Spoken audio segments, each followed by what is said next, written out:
Okay, everybody, thank you for your patience. Just had to wait for the technical part to start working for us.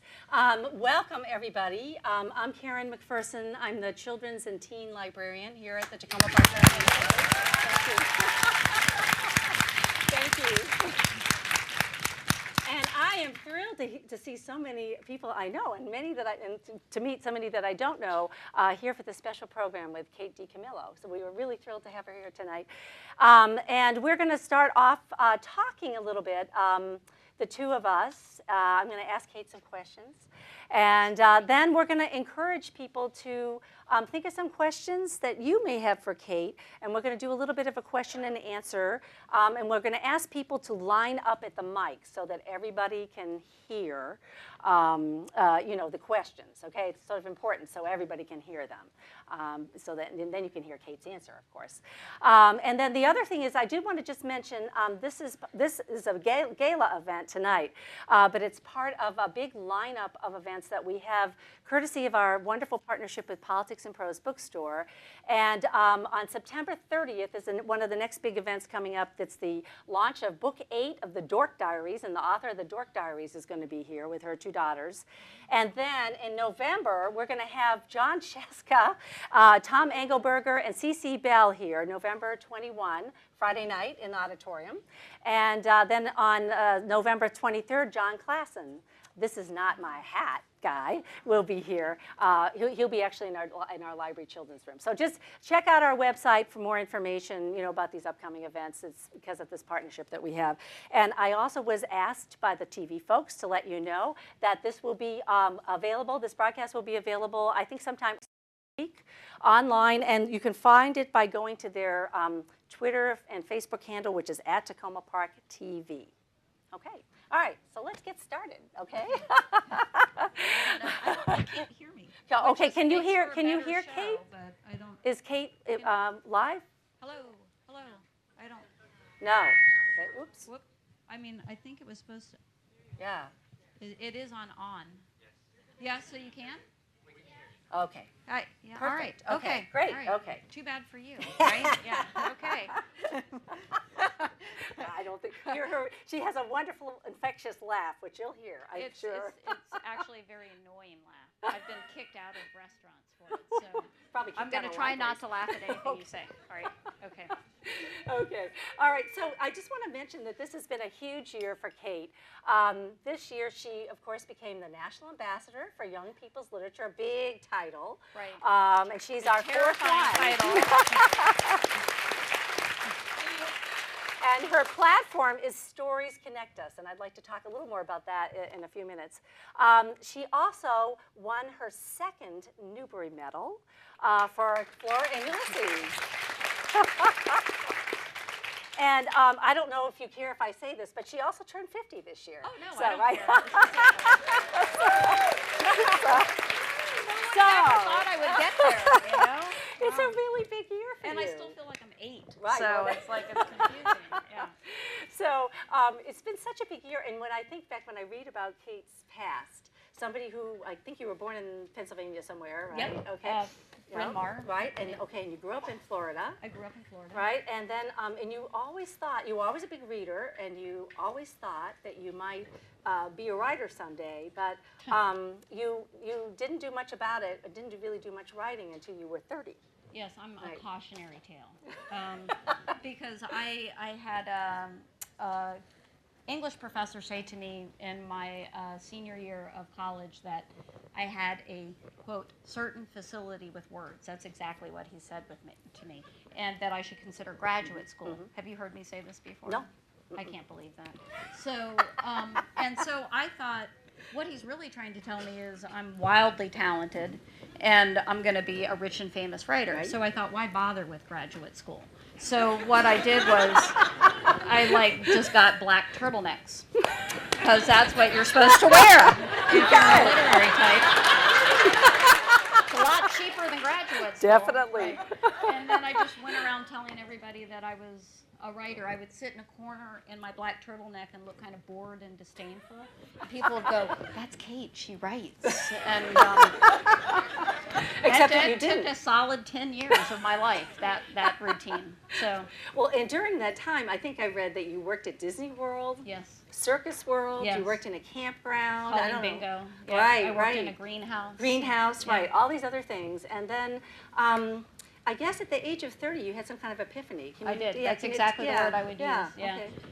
I realized that a couple of things all at once. One, that I was never going to get published unless I wrote something. That was one thing.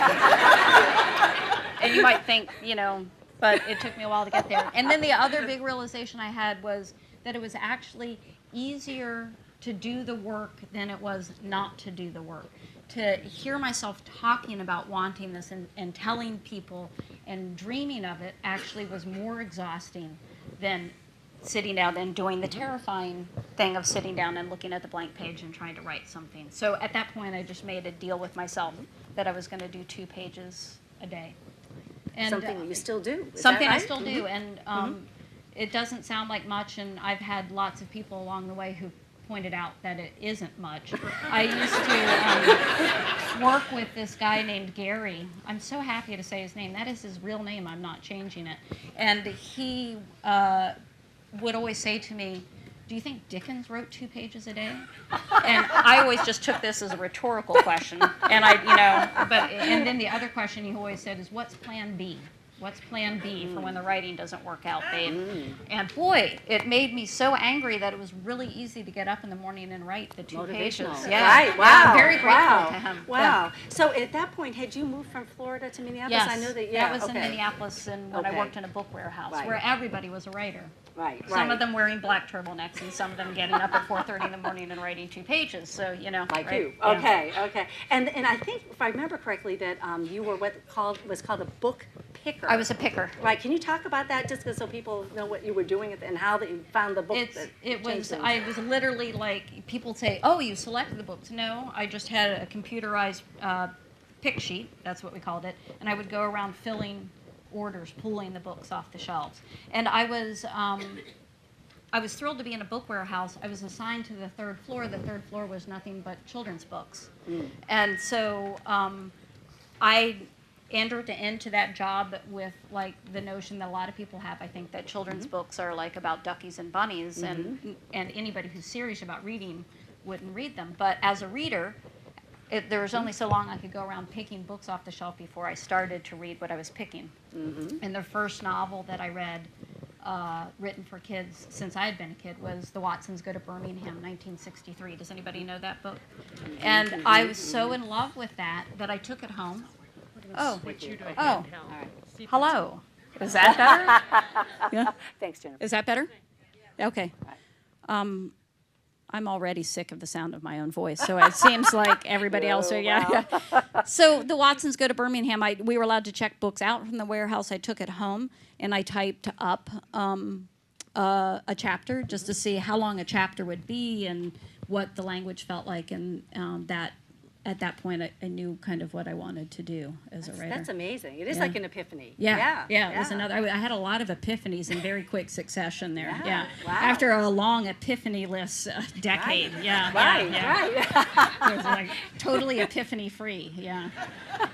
So how did it, when you found that book and started saying, okay, I want to do this, is that when you started working on because of Winn-Dixie, or was there a lot of trial and error that went into this?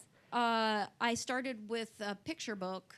I had been writing short stories for adults. I think it's a lot where a lot of people start. You think they're shorter, therefore they're easier. Yeah. Absolutely erroneous, of course. And the same thing holds for picture books. Picture books are so hard to do, but it seemed like an easier place to start. So I had started writing picture books, and then sometime right around the time of The Watsons Go to Birmingham, I heard this kind of stuff that writers say, and everybody goes, right. I heard this voice, a Southern girl's voice, say, "I have a dog named Winn-Dixie." And so I thought, that's a voice that I want to follow. And that was Winn-Dixie. That's amazing. And if I remember correctly, too, you worked on that, and you had got a lot of rejections. Is that right? Or I had a lot of rejections prior Right. to Okay. Winn-Dixie, Okay. yeah. And All right. Winn-Dixie led a charmed existence. Okay. And is that the- albeit yeah, like yeah. a tortured one, but still charmed. Tell us about that. Because it was a real Well, connection you made. Yeah, so, I was yeah. so I was in the warehouse, and a lot of publishers reps would come into the book warehouse, and there was a Candlewick rep who came in, and it was the only time in my life that I've asked anybody for anything, because I'm like the person who like bought all my own Girl Scout cookies, so I wouldn't have to go door to door, like, right? I was like, oh, I hated it. You don't want to buy a box of Girl Scout cookies, do you? That was my sales pitch, you know. So and it didn't work. So this Candlewick sales rep came in. Her name was Linda Nelson, and I said, I'm going to say something, because I knew the whole industry by now. Yeah. Because I was so much time with those books, and I loved everything Candlewick did. And I said, I'm a writer. I've never been published. I don't have an agent, and so I can't get in the door with my manuscript. And she said, if you give it to me, I'll get it to an editor. And she did. That's And then incredible. the editor got pregnant, and she was working from home, and she left the company. And so all of these, and so the manuscript was lost for a long time. And then all of these boxes came into the office of Candlewick, of the manuscripts that she had at home, and everybody at Candlewick had to take a box. Oh, my goodness. And the editor that picked mine got my box, and so then it resurfaced like a year after it had gone in there. Wow, and, I didn't and know got that the part call. of the story. Yeah. That's fascinating. Yeah. Wow. Well, and I know, how many people have read because of Winn-Dixie? Yeah, okay, all right. What a nice group of people. And I know that, if I remember correctly, because you're living in Minneapolis, it was a really cold winter that winter. And you were thinking, I really wish I were in Florida or something like that. Can you talk a little bit about where the story came from a little bit, besides the voice, of course? So these are the things that you realize in retrospect about where the story came from. But it was the one, last winter was pretty bad. So I don't know, last winter might have beat that winter, but at that point it was one of the coldest winters on record. Minneapolis, anybody with the weather? Roughly equivalent to Siberia, right? So when you say the coldest winter on record, and it was my second winter there, and I moved to Minnesota literally with no socks. I thought, how cold can it be? And I found out, and so it was all a shock to me. I would open my car door and pieces of it would fall off. The high for like 3 days in a row was 27 below zero. Oh my so gosh. most people at that point would think, what am I doing here? Which is what I thought. And so I was homesick for Florida. And also it was the first time in my life that I'd been without a dog. And I had what I call dog withdrawal. So like if I was in a car and there was a dog in the car next to me, I would beep the horn and wave at the dog. That kind of thing.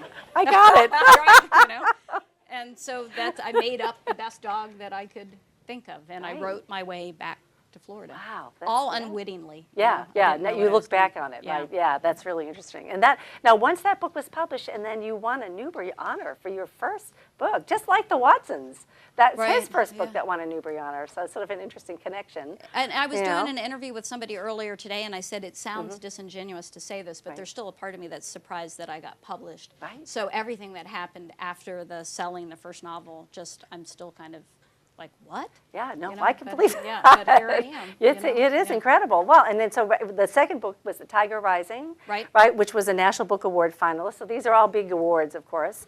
And then came Tale of Despereaux, which won the Newbery Medal.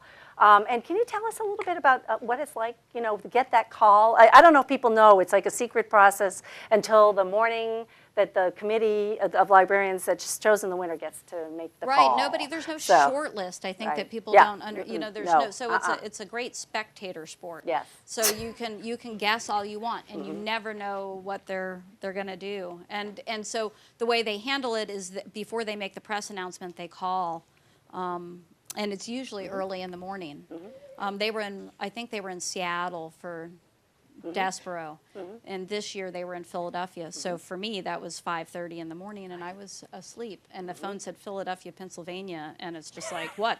Home is calling me? Yeah, Or, right, yeah, right. it's just Oh, like, yeah. It's just sort of amazing, right? Totally a yeah. shock, Yeah. yeah. Do you think you make sense when these people call you? No. I know with the Despereaux call that I thought that maybe I had misunderstood and that it was an honor, so I made them say it 3 times in a row. I know that I did that. I kept on saying, can you say it again? And she would start over. This is Eliza Drasing. I'm calling, and it's like, bless you. Yes. Yeah, she was endlessly patient. Yes, with me. yes, yeah. Well, it's an honor to get to make that call too. It's so the yeah, most exciting yeah, thing. it is. Well, now let's talk a little bit about Flora and Ulysses, because that's the latest Newbery Medal winner. And could you talk a little bit, Kate, just a little bit how you got that story? I mean, I know a little bit about it, but I'm not sure everybody knows how the story came about. So y'all know that it's the story of a girl, squirrel, and poetry, basically.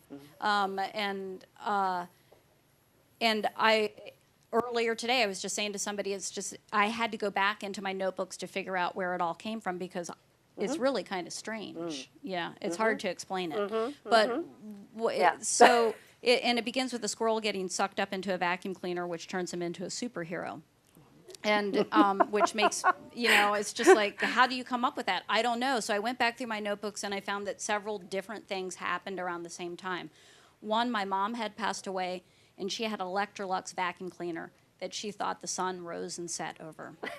And in the last year of her life, she would say to me frequently, what will happen to the Electrolux after I'm gone? And she meant it. And I would always say, I'll take the vacuum cleaner. It'll be fine. And so I did take the vacuum cleaner when it happened, but she had a cat, who's also actually in this book, come to think of it, who was the most evil cat in the world, named Mildew. And I'm allergic to cats, so I got the vacuum cleaner, I took it, but it was filled with cat dander, so I kept it in the garage until I could, figure out how to live with it. And every time I pulled into the garage, it would make me sad. I would see the Electrolux and miss her. And then there was a squirrel who was dying on my front steps. And I didn't know what to do for him. I kept on looking at him out the window, and then I would go outside. And so then I called a friend who lives a block and a half away. Truly, she is the sweetest and kindest of all of my friends. She has asked me not to use her name because I said, I have a squirrel dying on the front steps and I don't know what to do. And she said, do you have a shovel? And I said, well, yeah, I've got a shovel. And she said, get an old T-shirt, get the shovel, and I'll come over there and I'll whack him over the head. And I'm outside with the squirrel when she says this, and I'm backing away from the squirrel thinking, he's heard that, And I went back in the house and I looked out the front window and he was gone. So he went somewhere else to die. A better, less bloody death.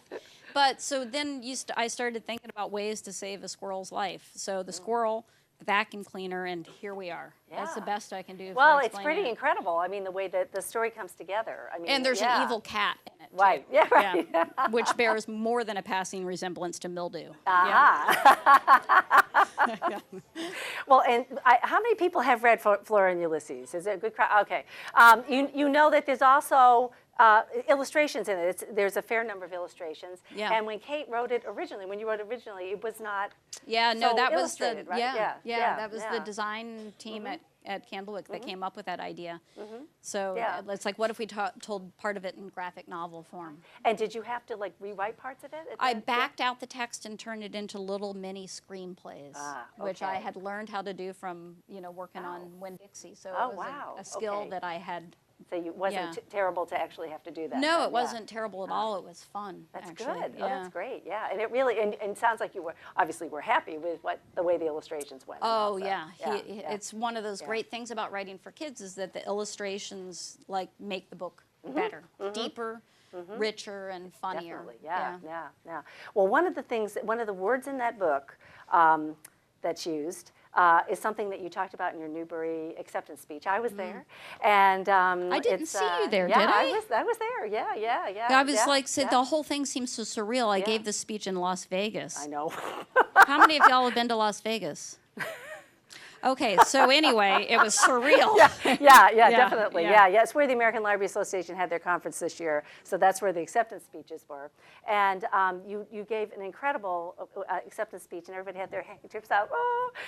But you used this, it was built around, a lot of it, around a word called capacious. Yes. And I know there's a lot to say about that, but can you just talk, that word is in Flora and Ulysses, of course. It is in Flora and yeah, Ulysses, and I learned it from a William Maxwell short story called "The Thistles in Sweden," from the last line of that, which, if indeed we are all in the hand of God, what a capacious hand it must be. And it's one of the, I can tear up just thinking about that sentence. It's just so beautiful. And so I talked about how books, I think, make us capacious. Reading enlarges our souls and our hearts. Right. It was a wonderful use of it, and I liked how you said that you've been waiting for a while, some years after discovering that word, to find the right place to use it. Right. I carried it around for a long time. And I didn't know where I was going to use it. And that was the perfect place. In Flora and Ulysses. Well, let me go to one more subject, and then we'll open for questions. Okay. Stories Connect Us. That's your platform. That is my platform. As Madam Ambassador, I guess I'll call you, right? Yeah, don't do that. Yeah, you don't seem like that. Yeah, no, I don't. And so, talk a little bit about the whole idea of Stories Connect Us. It's this is like I was very intimidated to take this job, for lack of a better word, of being the ambassador, because it just seems incredibly intimidating to me to go out and do this, know. And then I finally got my head on straight that. All I'm doing has nothing to do with me, and it has everything to do with the message, which is that reading, and I think we lose sight of this sometimes, is a privilege and a joy, and that when we do it with other people, it makes everybody's heart more capacious and connects us to each other. So whether if you read a one-on-one, parent to child, child to parent, or if you read together in a community, everybody's changed by it. A story. Right. Well, and I don't know if people know about the ambassador's position. It's a Library of Congress position. It's a 2-year position. Kate's the 4th one. And so for the next 2 years, you're going to be traveling and talking to folks all about the importance of and doing community reads. So we've got 2015 is like chock-a-block with community reads all over the country. So you still have to get some writing done, right? 2 pages a day. I do. Right? I do. Just show up and do it's easier to do it than it is not to do it. Yeah. Right. Well, let's go ahead and open it for questions. If you would just come to the mics, okay? Line up at the mics, and we'd love to have your questions, okay? All right, so. That's good. All right. Okay, let's start at this. We'll start over here. Is that all right? You want me to direct traffic, Kate? Yes, I love it that you're directing traffic. And you're doing a good job. Okay, good. Okay, go ahead. Okay, shh. Use my librarian. The librarian wants y'all to quiet down. Okay. Thank you. Go ahead. Yeah. Who and what inspired you to write? Who and what inspired me to write? Desperation inspired me to write. And the who is every good book that I've read. I think you get to the point where you kind of like want to tell a story back. So every good story inspires me. And so every person that sits down and writes a book inspires me. All right, and how about over here? Does this work? Kind of, yeah. Yeah, I can hear you. You hear? How long does it take you to write a book? How long does it take to write a book? A novel is generally a year and a half, and within that year and a half, I'll rewrite it from beginning to end somewhere in the neighborhood of 7 to 10 times. So, yeah. All right, and before we go to the next question, let me just mention, I forgot to mention that Kate has a new book out now, Leroy Ninker, Saddles Up. Yeah, right? so if y'all know Mercy Watson. Mercy Watson, remember the thief that tried to steal the toaster? He's got his own story. So, and it's a little bit step up reading level wise. Right, so that's right. Yeah. Go ahead. Sorry. For adults. So there's a line in Flora and Ulysses. Is it a bad line? Okay, good. It's a lovely line, and it's something that when my son and I read the book together, that we both just kind of went, "Aw," and I just wondered where this line came to, if there was an inspiration for you somewhere in your life, and the line is. I promise to always turn back toward you. Yeah, I thought you were going to say that, and I don't know where those words came from, but I have to tell you, I've had so many parents and children in front of me saying that that's the way that they say goodbye to each other now. So it's great. I don't know where it came from, but yeah. Well, thank you. All right, young lady, how about you? What inspires you to, like, how do you get your ideas for your stories? How do I get my ideas? Do you know what eavesdropping is? I'm one of those people. People will say, do you ever worry about running out of ideas? And I generally say back to them, have you ever been on a city bus? So if you get on any kind of public transportation with a notebook in your hand and you look at people and you listen to them and you eavesdrop and you just pay attention, stories are just all over the place. So I always keep my eyes open and my ears open, and I always have a notebook with me to write down things that I think might turn into a story. That's really interesting. Yeah. How about you? You've been writing about a lot of small creatures. I have. And I was wondering if you were meaning that small things come in a big package. Oh, so like thinking about my own self, right? And like thinking I have written about a lot of small creatures, and I've written about larger creatures too. I've got tigers and elephants in there. I do feel a certain sympathy for the small, and I also there's a large part of me, like I said at the beginning, that's still 8 and loved Stuart Little, loved Cricket in Times Square, and the Borrowers, and so that small thing, that kind of peripheral magic is always in my sights, you know. Yeah, sure. All right, how about you? What's your favorite book? Just one. Do you have an absolute favorite above and beyond every other book? One book? Yeah. See? It's tough. I couldn't, but there are a few that have sustained me that I keep on coming back to, trying to figure out how the magic works. One of those is Charlotte's Web by E.B. White, a book not just for kids, but for people. So I would put that right at the top of the list. Do you want to explain how you've read that as an adult? Or? Sure. Yeah. Because fascinating. I read Black Beauty when I was like 8. And then I spent a long time underneath the bed, like begging my mother for therapy. And because I was so traumatized by what had happened to that horse and how it suffered. And so from that point on, I would not check out any book with an animal on the cover. So I missed a lot of good fiction. And every time I went to the library, I would see Charlotte's Web in the spin rack, and there would be Wilbur's mournful face. Because it is a very worried-looking pig face, and I thought, I can't bear to think what's going to happen to this pig. And I would just flip past it. So it wasn't until I was in a writing class when I was like maybe 31, 32, that a teacher said to me, if you have any intention of writing books for children, you have to read this book.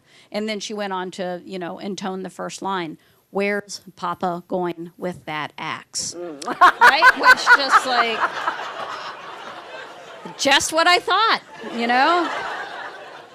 But she was scarier than the axe. Yeah, so right. I read it just, because she said I had to, and I fell in love with it. Yeah, So. and I'll say that Kate actually wrote the introduction, right, for was it the 50th? The 60th anniversary edition, which we have at the library. So. Yeah. Okay, young lady. What inspired you to write the book Despereaux? Despereaux was, so Winn-Dixie had come out.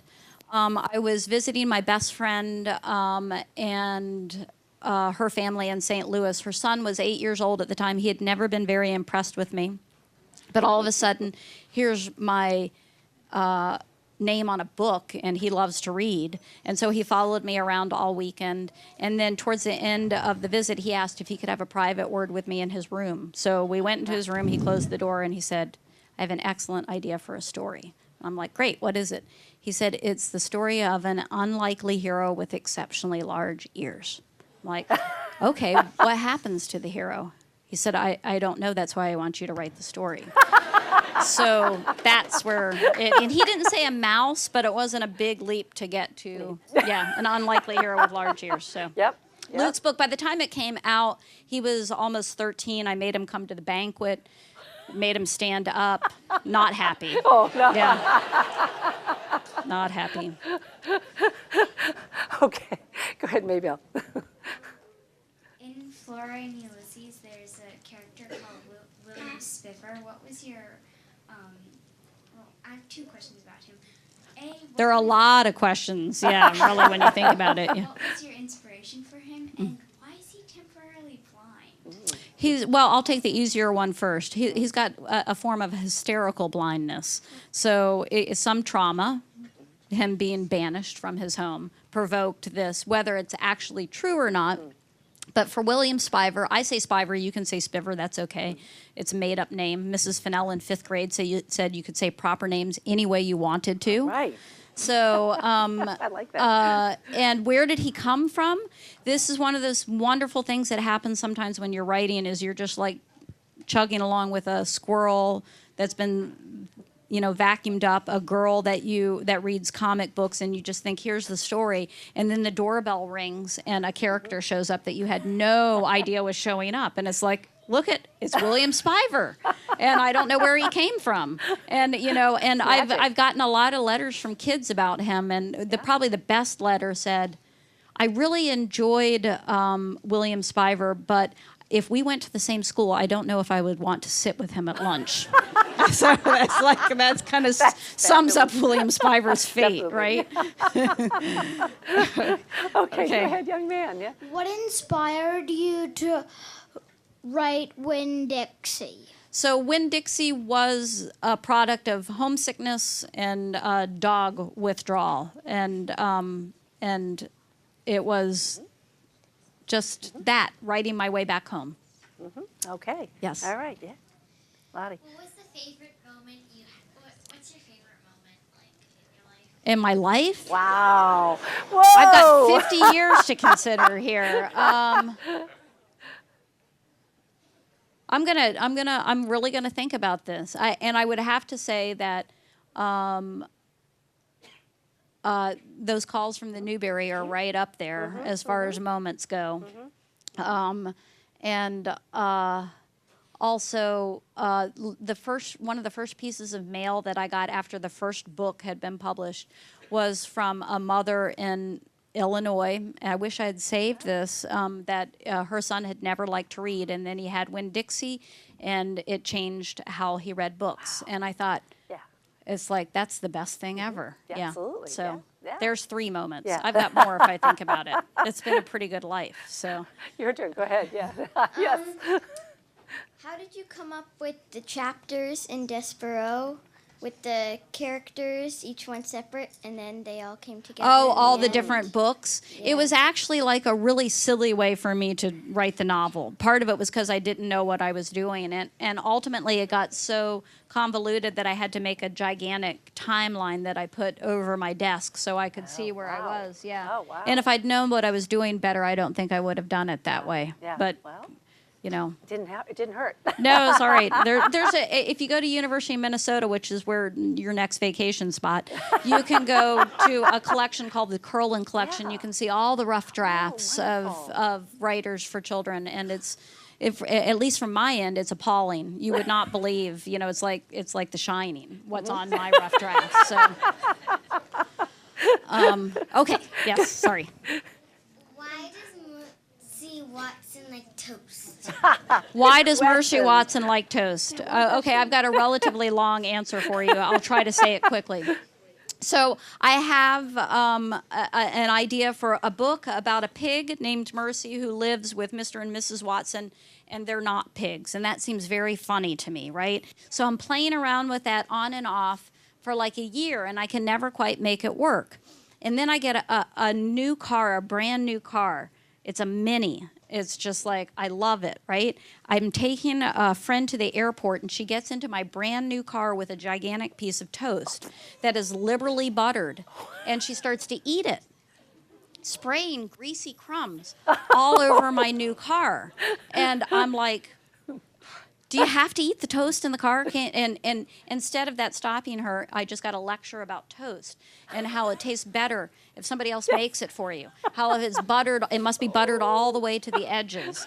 And and by the time I got rid of her and was on my way back home, I realized what was missing in the book about the pig, which is what the pig loved, which was toast with That's a great deal of butter. Oh yeah. my gosh! Yeah. Oh, So. that's so great. Oh, okay, young lady. How did you come up with the idea for the miraculous journey of Edward Tulane? So Edward Tulane, yeah. How many of y'all? Because it's funny when when I sign, I'll have a child and an adult in front of me, and they'll have that book, and the adult will say, "I couldn't get through this without crying." And I'll say to the child, "Did you cry?" And invariably the answer is no. Like, what are you talking about? And the adult, can't get through it. So anyway, it's a really happy book. And where did the idea come from? I had that same writing teacher, Jane Rush Thomas, who told me I had to read Charlotte's Web, is also a very dear friend. And she gave me a rabbit doll for Christmas. And he's about this tall. He's dressed very elegant. And when she handed it to me, I said, "What's his name?" And she said, "Edward." I'm like, "Great." I took him home. I put him on the couch in my living room. Every time I walked in there, he scared me. I mean, he was just kind of a creepy-looking rabbit. And like the third night that I had him in the house, I had this dream about him. This part I'm chagrined to say, but I'm going to say it anyway. Underwater, naked. It's your basic naked rabbit dream, right? All writers have them.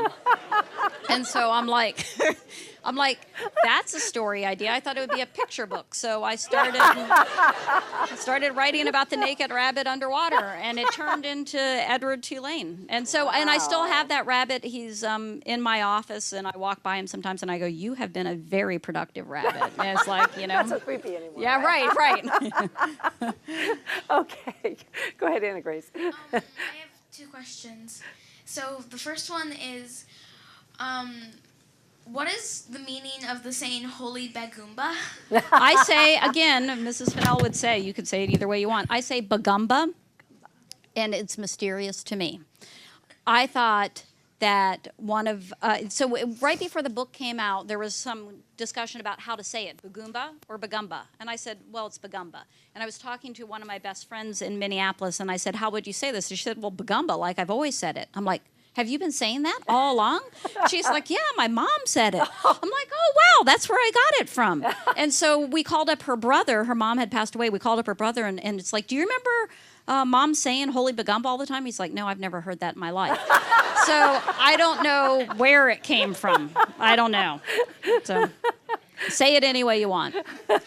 And also, I've noticed that in every book of yours that I've read, there is a lot of animals. Do you have a special connection with animals, or? I thought for a long time when I was like your age that I wanted to be a veterinarian until I saw an incident at the vet's office involving an eyeball. And I realized that I didn't have the stern stuff that one needs in order to be a veterinarian.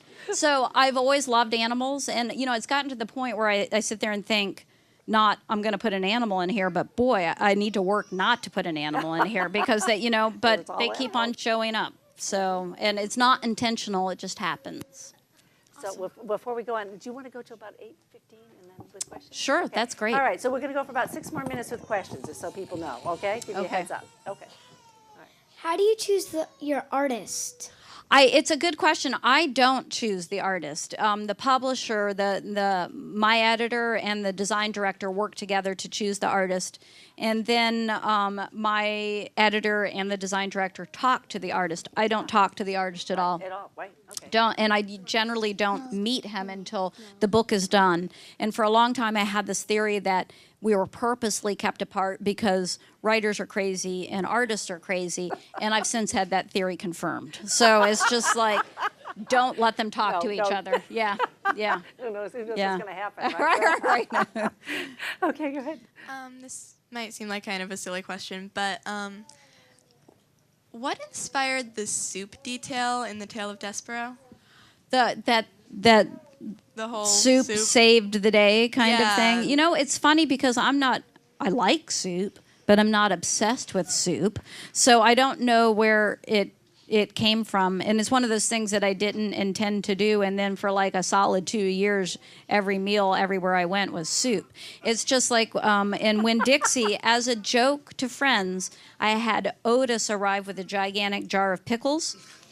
I hate pickles. It's almost a pathological fear that I have of pickles. And I still get jars of pickles from people because they think that's such a charming detail that, you know, and that I love that. It's like, thank you so much. Love pickles. Yeah, but I don't know with the soup. It just showed up. Yes, can you reach that microphone? I empathize.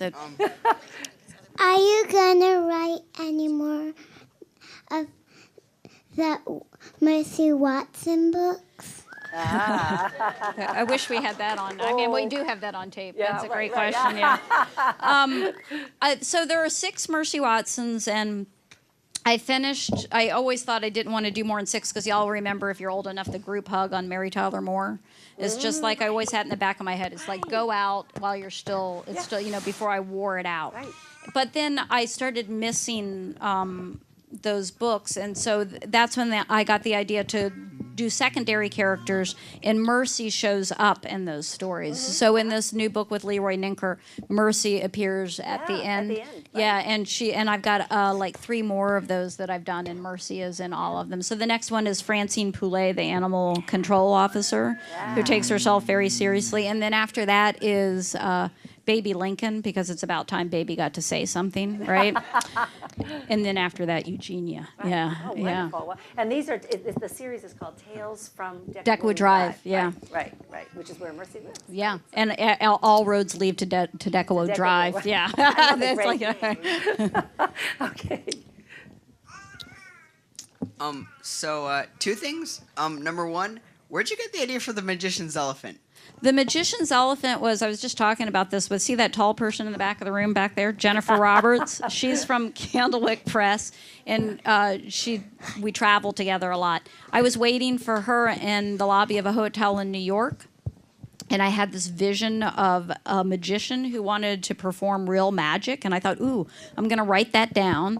And I reached into my purse to write it down, and I saw a gift that I was going to give to a friend later in the day, which was a notebook with an elephant on it. And then I knew Cool. that the magician was going to conjure an elephant. So Oh, and second, could William Spiver, however you say it, been connected to Despereaux? Because, you know, they both got banished. Just wondering. Oh, interesting. Nice. Well, I am preoccupied with banished too. Okay, You know, yeah, that's so right. yeah, That's the other one, yeah, right, that's right. right. That's a very good question. Yeah. I don't know. Write an essay question in a blue book on that and turn it into me after class. Okay. Okay. Yes. Where'd you get the idea of Winn-Dixie?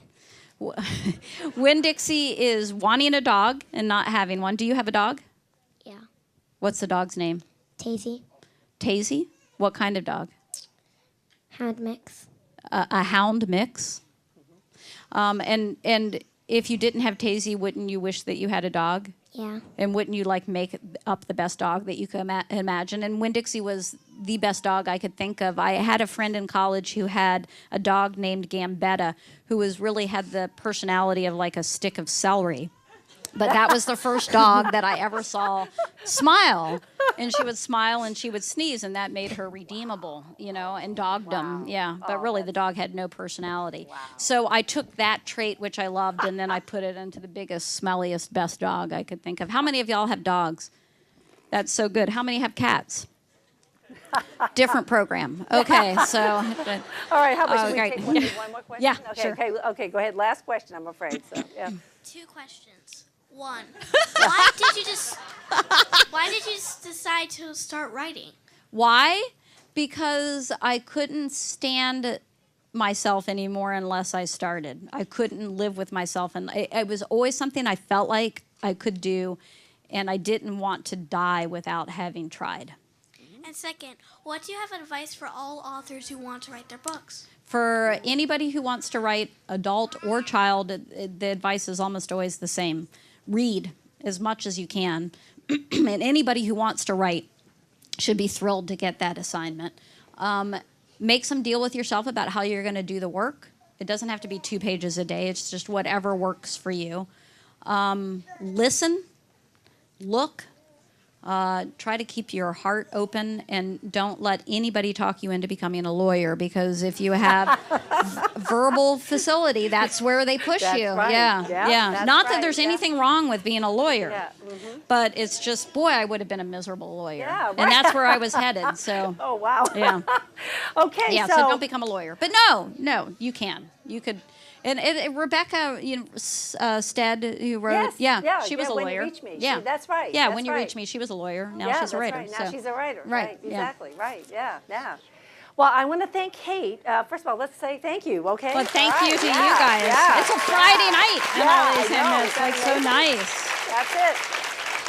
And thank you to Karen. wow, well, thank you. Yeah. Thank you. It's a pleasure.